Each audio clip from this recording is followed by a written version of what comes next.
When the full-scale invasion of Ukraine began, a second and unprecedented battle got underway. Я вважаю, що це Перша світова кібервійна. Websites have been taken down and defaced, private data stolen, broadcasts hijacked. I've travelled to Ukraine to speak to those fighting in the cyberwar. Економічні збитки, я думаю, були досить високі. To find out how governments on either side are working with these armies of vigilante hackers, unleashing forces that they might not be able to control.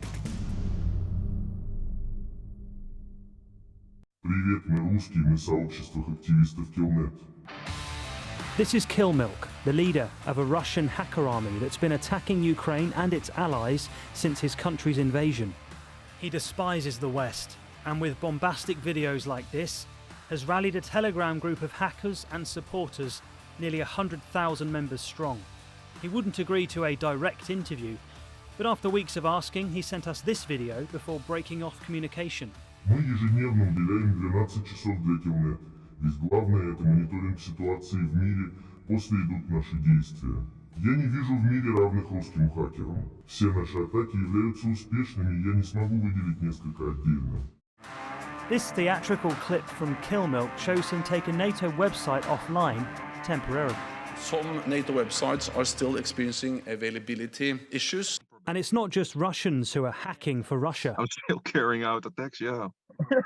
These two hackers, an American and a Dutch national, have carried out disruptive but temporary attacks on Ukraine and its allies too. I was hijacking the Ukraine embassy. No target is off limits. Recently, Killmilk called for attacks on hospitals in countries donating tanks to Ukraine.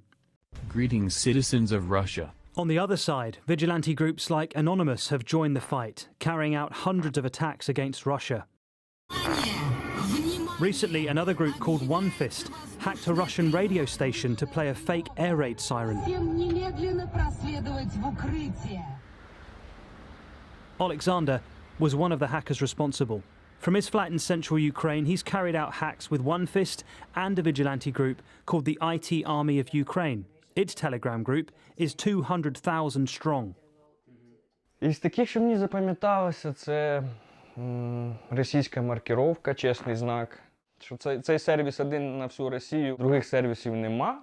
Знайшли ціль, знайшли, як воно працює, придумали, як його зупинити. Ми дізналися, що заводи не можуть відгрузити продукцію, а ту продукцію, яку відгрузили, магазини не можуть прийняти. Економічні збитки, я думаю, були досить високі. As ordinary Russians complained online, the regulator admitted it had been hit by a large DDoS attack, a blunt but effective tool for taking a website or service offline temporarily. Військові, які в окопах роблять свою роботу, я роблю свою роботу. However, it seems the lines between vigilante hackers and military hackers have been blurred since the invasion. As the capital Kyiv braced for attack, Roman was helping carry out criminal hacks and building software for the war effort as part of a volunteer group. You were a big part of and one of the leaders of IT Stand for Ukraine. What happened? Look at you now. I've met a guy who was responsible for the information war. I showed him all the data and all the things we've been doing. He was amazed and he said, okay, come on, Roman, come on, we need it. I couldn't resist. Even before he was recruited, Roman confirms that his hacking team did work directly with the Ukrainian authorities. So they basically started to give us some targets and say what to do, when to do. What sort of targets were you going for in those early days? Logistics, telecommunication, service companies. There were some disruptions in railway ticketing. So you took out the ticketing system for the southern Russia railway? For something like 20 hours or so. 20 hours, so no one could get tickets from the machines? No. That's a lot of disruption. It's the kind of attack that Ukraine's cyber military could never publicly carry out themselves as a responsible nation, but is seemingly comfortable to stand back and watch. Yeah, welcome. Mikhailo Fedorov is Minister for Digital Transformation. As the full-scale war broke out, it was his department that controversially set up the Telegram group for the IT army of Ukraine. Do you think the lines have been blurred between what is and was criminal hacking and what is now accepted and encouraged by the government? Я думаю, що за рік повномасштабної війни українські хакери, українські кіберспеціалісти показали, що незважаючи на таке вторгнення, вони діють досить етично і не наносять зайвої шкоди будь-яким суб'єктам, окрім Російської Федерації, які задіяні у війні і напали на нашу територію. But is it your view that anyone hacking Russia currently is not doing anything criminal? Нічого не чув про тих, хто хакає Росію. Have never heard anything about those who are hacking Russia. But there appears to be collusion on the other side too. Evidence is growing that Russian cyber military teams could be working directly with the likes of Killnet. The Russian authorities didn't reply to our emails, but Killmilk denied his group is linked to any special services. At Ukraine's Cybersecurity Defense HQ, they say Killnet is a persistent problem, but they're facing attacks from dozens of other groups too.